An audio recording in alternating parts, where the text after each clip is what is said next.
What's good, YouTubes? Steph here. This time I'm reviewing the Anthology CD Early Plague Years by Thinking Plague.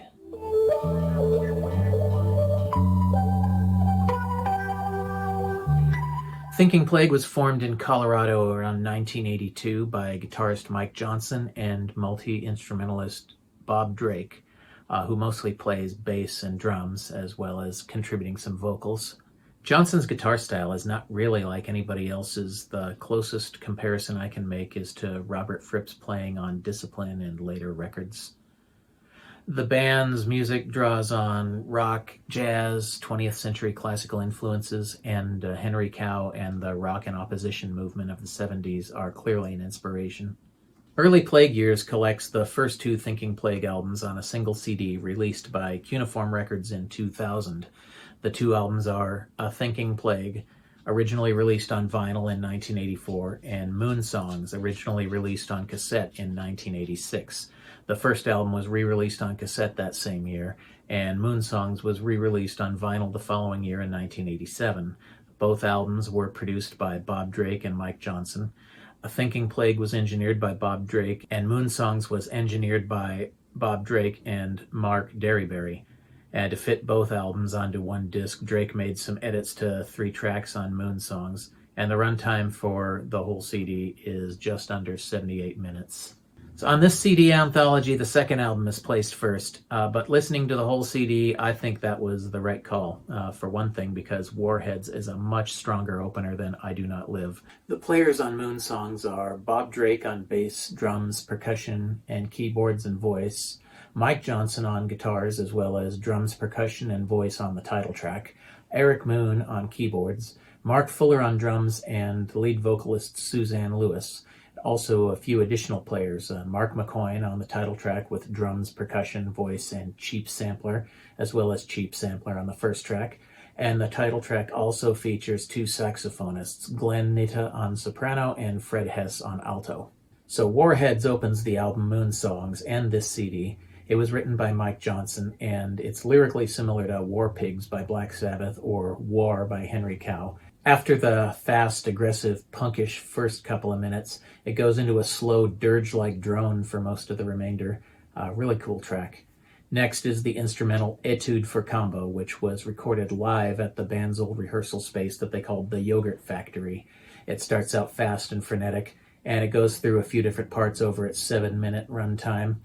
Side note, this track gets a second life on the 1998 album In Extremis, along with Organism from the album that follows this one. Themes from both of them are rearranged into a new composition called, if you'll pardon my French, Les Etudes des Organismes. Collarless Fog, That One Day Soon, is an improvisation recorded at the Yogurt Factory during the Etude sessions. It's an atmospheric, ambient piece and a cool change of pace after the 2 high-energy tracks that precede it. Then there's Inside Out with music by Bob Drake and words and vocal melody by Suzanne Lewis. It just kind of floats along, one single sustained chord and no percussion to speak of, and Lewis just singing long, lazy lines. Not saying it's a bad song, but I don't really care for it. Finally, there's the title track. Moonsongs is like a 15-minute pagan ritual that opens with tribal-sounding drumming. Here, many members are playing percussion and drums. This is where Mike Johnson is playing and the extra percussion player. Lewis sets the scene with the lyrics, Wooded hill in the hoary mantle of moonlight, by the cloud rock tattered, a summit bared to wind and storm.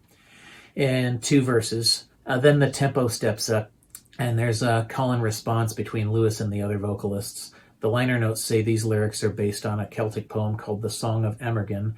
The rest of the lyrics, as well as the music, are by Mike Johnson. This goes into a trippy middle section made up mostly of sampled vocal syllables. That would be the cheap sampler mentioned, and very percussive finger-popped electric bass. And finally, after a short lull, it returns to the structure of the first 2 verses, only this time it's very heavy and very dark. And there's a wild guitar solo from Johnson that my dad would have described as falling apart on the instrument, and my best friend from college would call running down the street naked. And that's the album Moonsongs. Not exactly as it was originally released, because, as I mentioned, Bob Drake made a few cuts to fit it onto one CD with the first album. According to the liner notes, it was cutting 4 bars from the final dirge section of Warheads, fading in Colorless Fog 2 minutes later than the original fade in, and shortening the last percussion section and final fade out of Moonsongs. I'm not in a position to judge, not having heard the original release, but Drake and company say it made the record better. The back half of the CD is the group's debut, A Thinking Plague. Not exactly self-titled, but almost. This album has Bob Drake on voice, bass, drums, percussion, and a number of other instruments on various tracks. Mike Johnson on guitars, synths, pianos, and voice on a couple of tracks. Sharon Bradford on lead voice, Mark Fuller on drums, and Mark Bradford voice on the closing track. It opens with I Do Not Live, another fast, frenetic number, and that's followed by Possessed, which is a dark, morose song about inability to overcome childhood trauma. The words and music to both of these tracks are written by Mike Johnson. How to Clean Squid is a bit of text from a gourmet cooking magazine set by Sharon Bradford to Mike Johnson's music.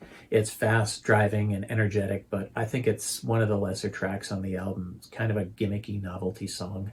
A Light Is On and Name the World is a sound collage sort of track by Bob Drake with computer speech that reminds me of the crabgrass baby from Frank Zappa's Thingfish. Ooh-wah, ooh-wah, ooh-ee-ooh-ee-ooh-ee-ooh. It's only a minute and a half, pretty disposable, as is Four Men in the Rain, a dissonant string quartet piece also by Drake on Bode Balalaika. Between these two tracks is Sharon Bradford's The Taste That Lingers On, a 2-minute piece that, as far as I can tell, is about chewing gum. It opens with a spoken part.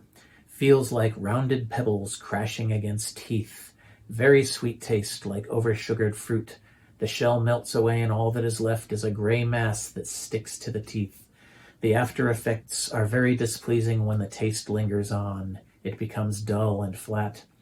And the singing repeats lines from this passage with the refrain, The taste that lingers on, the taste that lingers on. Like Moonsongs, the album closes with a 15-minute epic, Thorns of Blue and Red / The War. The music's by Mike Johnson, but the liner notes say that the words were by Katie Floyd, whose poems were contained in a handmade book found in a trash bin behind a hospice in Denver around 1982. So the lyrics are written by a woman thinking about her own imminent end. It's a really dark, haunting piece. Closes the album and the CD quite well. I think the best tracks here are Warheads, Etude, Moonsongs, Possessed, and Thorns of Blue and Red / The War. All songs written by Mike Johnson, so I guess I know who my favorite writer is in the group.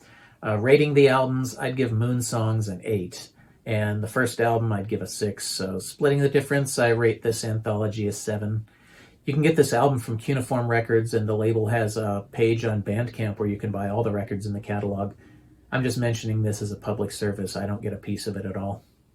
And that's it. That's my review of Early Plague Years by Thinking Plague. What do you think? Hit me up in the comments, and while you're about it, please click like, subscribe, and the notification bell. They don't cost anything. I got plans for at least 2 more Thinking Plague reviews at some future date, because I got those 2 CDs. Maybe more if I can ever make room in the budget to buy the last 2 albums. It's too bad that Cuneiform only allows previewing a few album tracks on Bandcamp, so I can't hear a whole record until then. All right. Anyway, see you next time. Bye for now.